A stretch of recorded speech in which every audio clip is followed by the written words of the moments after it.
So my question for you is, what is the difference between an STI and an STD?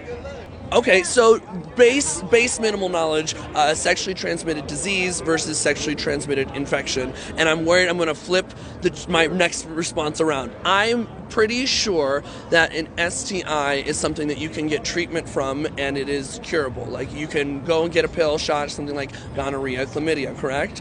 And then an STD is something that you can use medications to kind of control it, but it's something that will be carried with you for the rest of your life.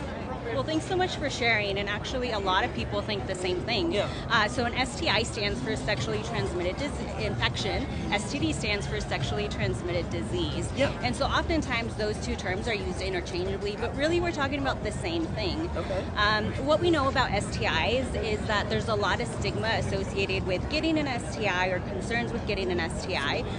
So when we use the term disease on something that's really an infection, really adds to this stigma. Yeah, of course. And so we're moving away from using STD to STI because, again, we're talking about infections. So whether these infections are bacterial infections like chlamydia, gonorrhea, and syphilis, or viral infections like HPV or herpes, these infections can be treated or cured, and they're not necessarily a disease. Okay.